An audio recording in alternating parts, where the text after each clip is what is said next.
And welcome back to Nerd Rage. I'm Tim, pop culture crusader and Batman guy. And I'm Adrian, that of the geeks. And you are here because obviously you're waiting for this very special segment of Nerd Rage this week. Because this is our Voltas 5 post-mortem special. Post-mortem. Does post-mortem sound right? I guess so. Yeah. Post-mortem. Because we're gonna be discussing everything that happened for this past run of Voltas 5 Legacy. And as you know, the show recently ended. Fantastic run. We have to give our props to the cast and crew for their hard work.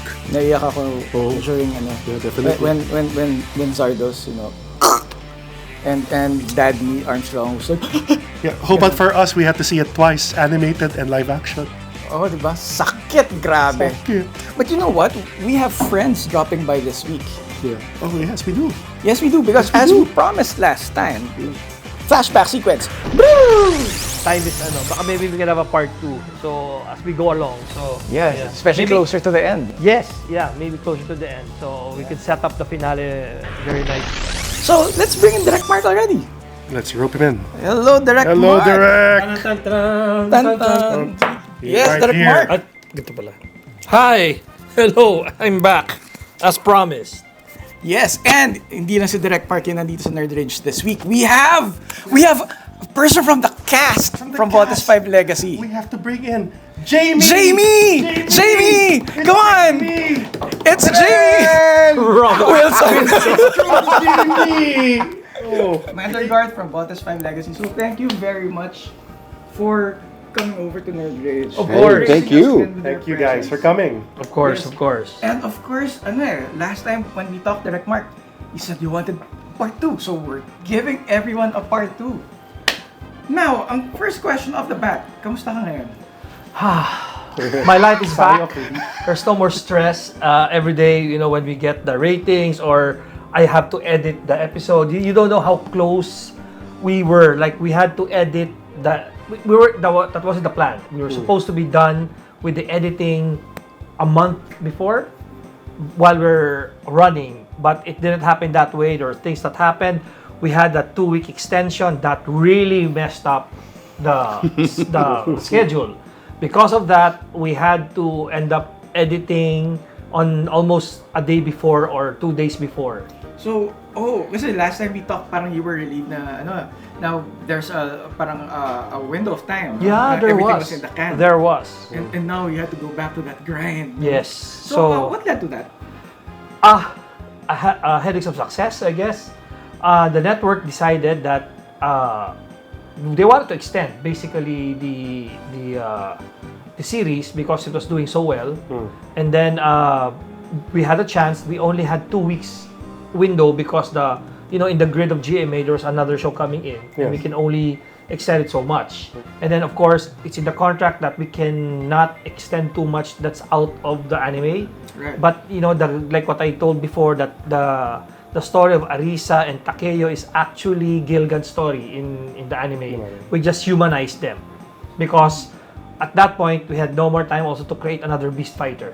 Because down to the finish line na si Riot. So we had to humanize that storyline. So that's what we added. But doing that kind of messed up our flow. So we had to catch up with things at the end.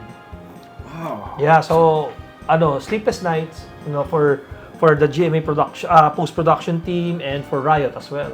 It's not like we totally shot ourselves in the foot. It's just that it just added more work for us. Pero like the sequences that we shot with Jamie a year ago was done. Yeah. It's only the new ones that we had to make habol. But the others are done already. Like the tank mode. That was done like so long. my God, the tank That wasn't mode. in the plan. If you read Jason Tiago's post on Facebook, Yeah. when I asked him, I said, you know what would be great is if we bring out the tank mode. He was gonna say no because that was not in the deliverables. It was not in the job order of Riot. Yes. But being a fan like me, he said, "Let's go for it." Let's do it. So Toei gave the blessing, Telesuccess gave the blessing. Of course, we had to do it, and it was a logical thing for me to use for the finale because I said, these kids are very intelligent, and so what could I surprise again with the audience is that let's bring in the tank mode, and it not just to it was a strategic way of them getting into Busan because all the guns were pointed Up. right? Exactly. They didn't know that they were coming in from the ground. Yeah. So it was a perfect idea to bring in the tank mode. No, I was gonna say because you brought that in merchandise. Because of the tank mode. Oh yeah. That's beyond my purview already, though. But I believe that impossible that there will not be a toy line for Voltes 5 Legacy. Now that it's this successful, it's not official. I'm not saying it's official, but come on, guys, impossible not to have a toy line. Yeah, because like I mentioned to you privately, and I'll tell everyone here. Okay, I'm not exactly a fan of the original design of Voltes 5 kasi parang it was very blocky and parang Transformers. It was chunky. Macross. Yeah, chunky. Transformers Macross, yon, I'm done with that. oo. Yeah, but the way the design for Voltes 5 Legacy was, no? Parang, okay, I'm gonna buy a toy with that level of detail. I want a Voltes 5 Legacy mech figure. Yeah. Now, Yep. for me to assemble into play, Yep.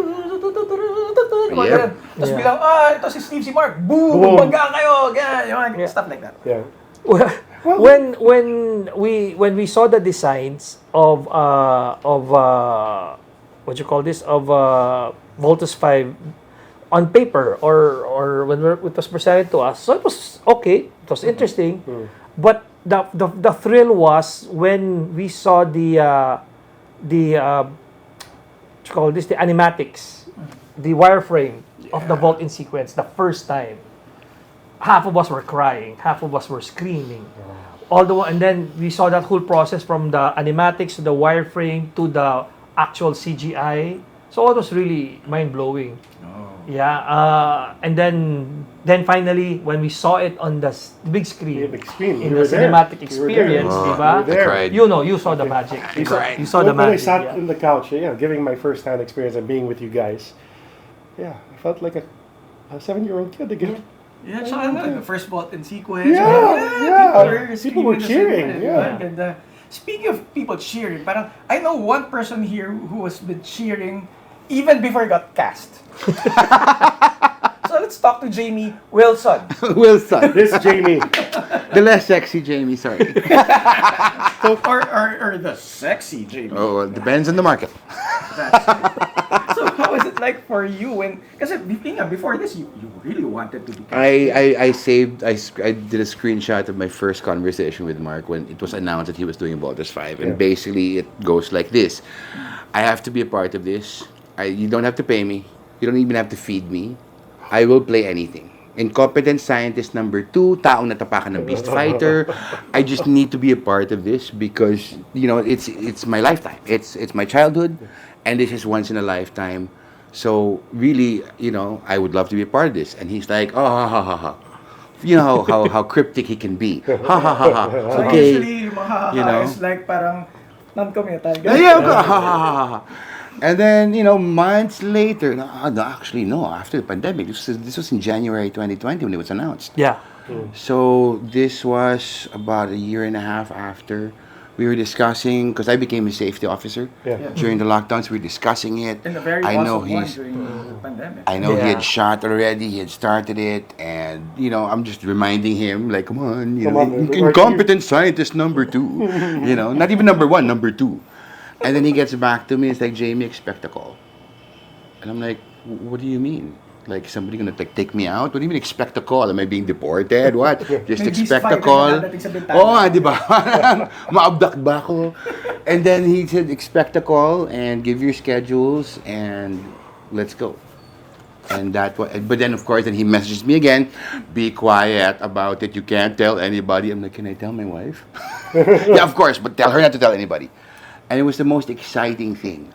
If you're talking about like being in tears, seeing the first vault sequence, Mark he has a tradition of introducing a new actor, a new character onto the set. So he introduced them to everybody from the cast members, the crew. So when my first day on the set, I walk into Camp Big Falcon. All right, it's the control room of Camp Big Falcon. Yeah. You see the conveyor seats, the numbers, and all that. I'm in tears. And Mark doesn't see this. Mark's like, okay, so guys, sir, this is Commander Garth, this is JB Wilson. Let's give him a moment because he's crying. And I'm like, no, I'm okay. Hi, guys. Sorry, hi. Because I couldn't believe I was there. Yes. And to the level of detail, if you're talking about the level of detail in the CGI, the rendering, it's that kind of a set as well. Like the physical seats, the control boards, the corners that The we had LEDs. the LEDs. You're shooting a walking and talking scene, and you're walking down several corridors, and you're like, this is legit. This is not a set. You know what I mean? The doors are opening automatically. It's the most amazing thing. And when you realize, when I asked him, so okay, so I'm playing Commander Garth. So I have to go back and research. And as an actor, I decided against that because I didn't want to be influenced by the anime. It's not as iconic. Commander Garth is not as iconic as the main character. So he said, Mark said, you have a little bit of a leeway, Jamie, because make him your own. Yeah. And that's the best thing to tell any actor.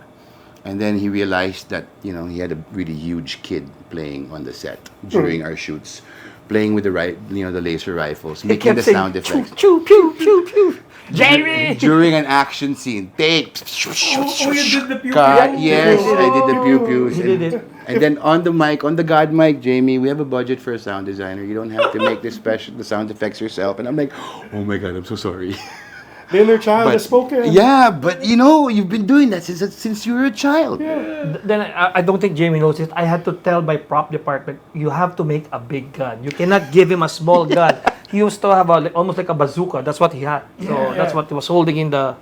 Yeah, a signature weapon. Yeah, it was signature. There you Because go. if he got a small gun, you'd be like the James Bond of the Voltes 5 Legacy universe. Yeah, maliit lang. Why Yeah. are you giving me a small gun? If you're using any weapons in a play or in a movie and all that, you familiarize yourself with it. So I had to figure out, how do I carry this? How do I rest with this? How do I lean with this? How do I fire with this? And of course, you're filling in all the blanks. And then when the first episode came, where I was firing it, the sound effects, and I'm like, that's awesome. That's how I imagined it. But we'd never discussed it. So it was a really amazing, coalition of forces. So is there a missing take direct na merong... No, not him. I can't remember who it was, but there was. I had to repeat it because I could see the mouth move. I can't remember who it was, but there was. So it happens if you're like you feel like a kid. Automatic yan di ba? Pew pew pew. Yun. Parang what happened with the Star Wars actors, di ba? Ganun. Even Christensen was doing Even Liam Neeson. They had to be told. Oh man. You forget, Buti na lang, digital na ngayon. Kasi kung film yan, oh no. Oh, patay. They're gonna hear it from me. They're gonna hear from me if it was film. Or running up and down the steps. Yeah. And so you're trying not to step on your cloak, and you're trying to keep the eye line correct while firing it, and you're trying to look cool while you're doing it, and you can't trip over anybody else. It's like, you have a dead soldier, you have to step over him without looking at him, because you're fighting other enemies. So you have to step over, and I'm like, I think I stepped on a stuntman's hand once. Oh. Yeah, they're used I to wasn't the only one. Yeah, of course. but They're used to it. Sorry, bro. Pag-cut na. Sorry. I'm not a light guy. Patay siya so he can go, Hindi siya pwede mag-react No, kasi he's actually, dead all the na. stuntmen are like that. They will not say anything if you inflict them with accidental pain. But the minute you hear cut, they're gonna go aray aray aray aray aray aray aray. So, given that story, parang how is it like for you working with a cast of babies? That joke lang. No, but yun, because it's a big playpen. It's your playpen. You're working with possibly the biggest playpen ever known in Philippine history. Yeah. Well, it was with the young kids or with the younger cast, there was not much of a problem because they don't carry the same nostalgia with Voltes 5 as like the titos and titas on the set, So talagang there's no, they would like, oh, how nice the set, ganyan. But there's no sense of awe. Okay. Him, Albert Martinez, Gabby Eigenman is another big kid. And basta ganung level ng age, talagang when they enter Camp Big Falcon, they're like, or when they see the Voltes team in costume the first time, talagang Nelson Canlas, our reporter from GMA, kept crying when he visited. He's the only one who's able to visit Camp Big Falcon. He kept crying. In our finale viewing party, nothing has happened yet. It was just an introduction that we're having a viewing party. He was crying. He was crying. So I said, so you know the effect of Voltes 5 with people, and then I get so much message from Instagram and Facebook na they're overwhelmed with the nostalgia and the whole idea that their childhood was is live action. Yeah. In Comic-Con, what was interesting was there were younger. Did not expect young kids who grew up there to be lining up to have their poster signed. So that was like surprising to us, only to find out that their mothers or titos asked them to line up to get the poster for them. To make sure that they Yeah, got so their... it's like that, no? So it's and then the It's a people, generational yeah, thing. and But then it's when nice that it's filtering it down. yeah, and to the now new generation. there's a new generation of fans because now they know what Voltes 5 is all about, so there's so besides the older generation, we have the new generation of Voltes 5 legacy fans. Yeah. And I guess that's part of the legacy of Voltes 5 legacy. Yeah, it is. That's what I keep telling people. The series has ended, but the legacy has just begun. So there are more things to expect from the franchise, not just tapos na and that's the end. No, there are a couple of things that we're planning. We have evil plans, diba, Jamie? He knows about it. I almost spilled it on live Instagram of I Miguel. know, thank God they said direct note, naka-live tayo. It's on Instagram, it's on TikTok. It's fools. I thought tapos na after watching the finale, I made several announcements and then naka-Instagram live pala kami. So it's on IG. I said, cut it. The most amazing thing, I think, with the new generation that wasn't present during the anime, because it's animation, it's just voices. So if you knew who the voices were, then you knew who they were. But we were talking about it with Zardos, with Martin Del Rosario and them, when you get recognized in a mall, and people call him Jomfrey. Yeah. I get the guards in my building. They're Commander Garth. Kamusta yung motorcycle mo? They do the salute and all that, which is like not something that's present in the animation, but then since it's live action, they get to see, hey, that guy's Commander Garth in the mall. I've had kids screaming out, walking around Green Hills, like, Commander Garth! And I'm like, wow, that's the most amazing thing. Because you're part of it. Yeah, that's exactly what I told the kids. The minute that I got casted in Voltes 7, I said, you will be Steve Armstrong forever.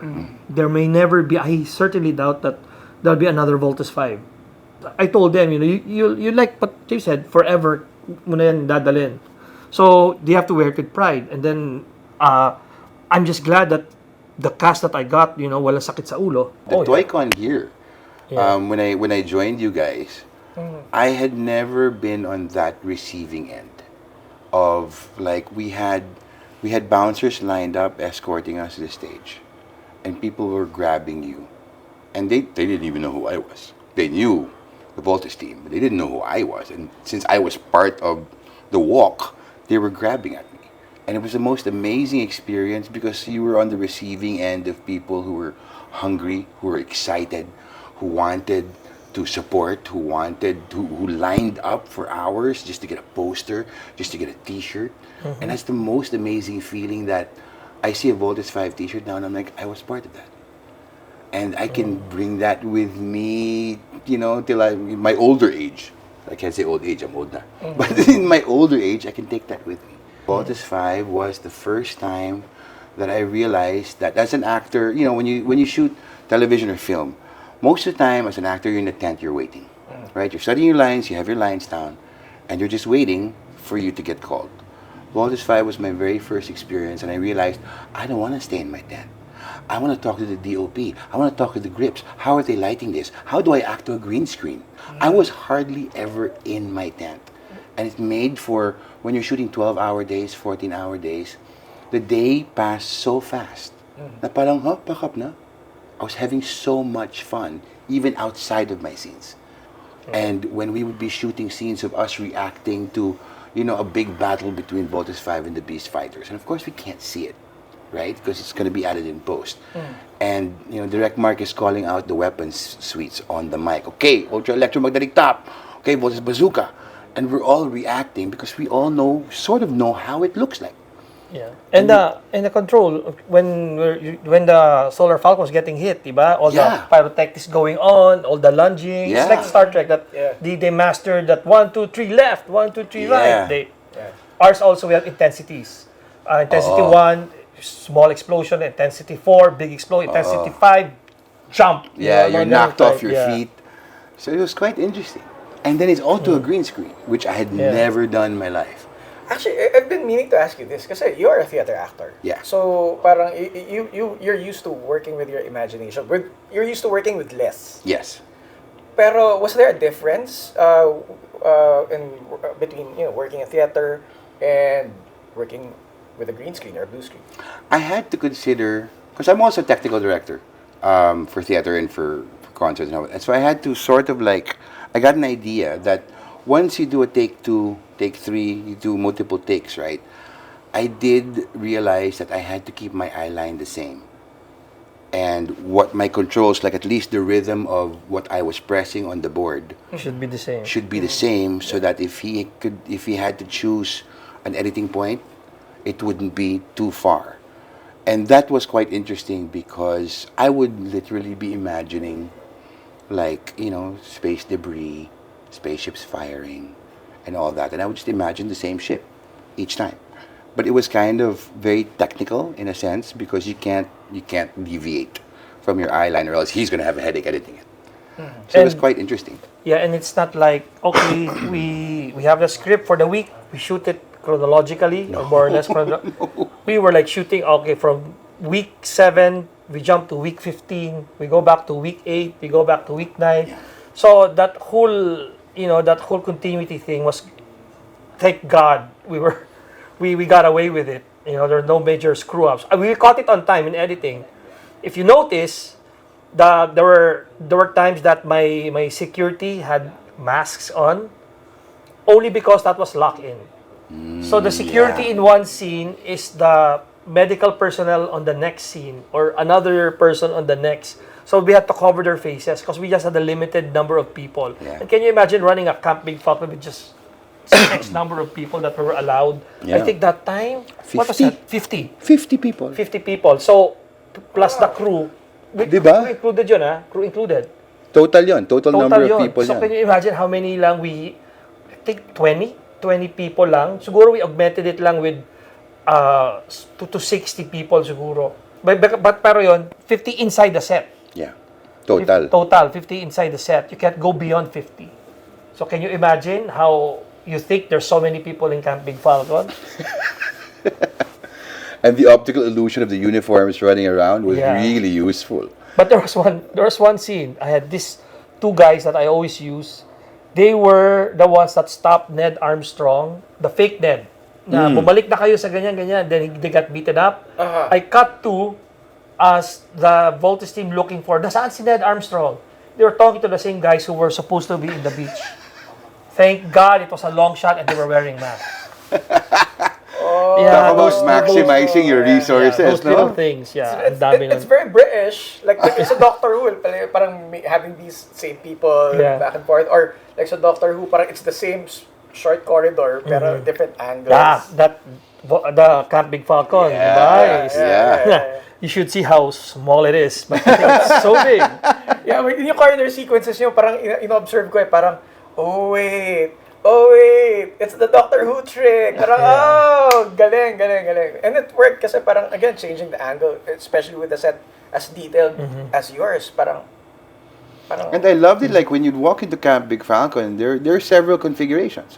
So you walk in the main control room and the conveyor, with the seats. That's the standing set. Yeah, and then you walk in again, and I'm like, ooh, we have new corridors. Oh, hey, it's the locker room. Hey. It's my Lego set. That's what I call it. Modular. Galing. Modular siya. Modular siya. Okay. So, ang galing. So, parang there are times where I walked in and I'm like, are we in the same studio? It's like, oh yeah, because I see the stuff behind the set that we're shooting in.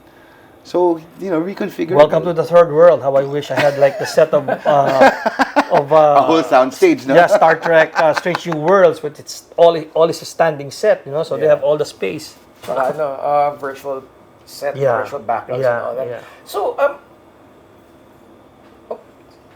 sige, sorry, later. Okay lang yan. Later na lang. Later. Okay, so, I don't know if you're allowed to say this, pero where was your studio at? It was in Shooting Gallery in Makati. Yeah. Shooting gallery? Yeah. The former... Unitel? Yes. Yes. Yes, There. I used to work there. There, Wow. yeah, because it's one of the most legit sound stages we have here. Meaning talagang Yeah, it's- soundproof. Saka it's big It's enough. big. It's huge. Big. Yeah. So Yeah. we had a run of the Red Studio. Yeah. Yeah, but there were days where you would also have the other one. Yes. Yellow, Yes. kasi Yeah, we also use the From yellow. Camp Big yeah. Falcon, Yeah. So you we step both we across and utilize. it's the Buzanian throne Yes. room. Yeah. We use both studios, but mainly the standing set is in the Red Studio. Then we had another set in Illumination in Pasong Tamo for the Bosenian Skull Ship. Oh, I didn't get to see that one. So Yeah. at least it was in the same area lang. Yes, because we had to have again during the lockdown, all our location and where we were billeted should be 30 minutes from where we're going to go and rest. 30 minutes lang kailangan. Smart planning, guys. Yeah. For the kids who want to do film production, take note. So, like, how long were these sets up? Oh, almost 2 years. Because Wow. we had Red Studio for 2 years because it was like 6 months, mga 6 months was just building it. Then the rest of the 2 years shooting in it. Yeah. And then after that when we finished all the studio, we thought we finished all the studio, we go out not to the exterior. Then the next thing we know, oh, there's an extension. Oh, we need this scene, ganyan. So we had to go back to EDF, Earth Defense Force headquarters with all those high-tech lights and that very science fiction-ish feel. Is actually a club where cosplay is done in Recto, Manila. Yeah. Wait, this is the... The warehouse. Yes! Yes. Okay. Smart. See? Okay. Then Bozan is in Fernwood in Tagaytay. Yes. And then Thunderbird, La Union served as the exterior of Camp Big Falcon. Then the Ayala Ranch in Batangas serves as where Alpha and Mark Gordon was galloping. So there. So yeah, secrets out. Those are the places that where we shot. Voltes 5 Legacy Tourism. That's a good idea. That's a great idea. So we finished all the Camp Big Falcon scenes in 2022, and then most of the exterior was shot in 2023. The early part of 2023 until the last part of 2022, and then I had reshoots. Okay, like I already outed this in another fan site. The scene of Zardos and Zandra, when Zandra sacrificed herself, that was take 2, 1 year apart. We shot it. It was already in the morning, so it was final day. So it's finished past your papers. We shot it. It was so we just had to soldier on and finish it. I didn't like it. And then when I had a chance to reshoot it, GMA allowed me to reshoot it for the two additional weeks extension. I reshot it. But if you watch it, it's a mix of a year apart. The wide shot, the close-up, the wide shot, the closer shots. It's a mix of 2 years apart, of a 1 year apart. So of course, notice that until I tell you, then you see, ay, oo nga, her makeup is different. Ay, ganyan. So, you got the chance to redo some scenes. Yes. So, now that the show is done, do you personally have any scenes or storylines that you wish you could revisit and reshoot or Yeah. redo? It's like Lucas, when Lucas did the special edition of Star Wars. I understand why he wanted to do that. He wanted to make it bigger. He wanted to make it more seamless. He wanted to improve some effects. Same with me. If I had a chance, there'd be so many things that I would like to improve.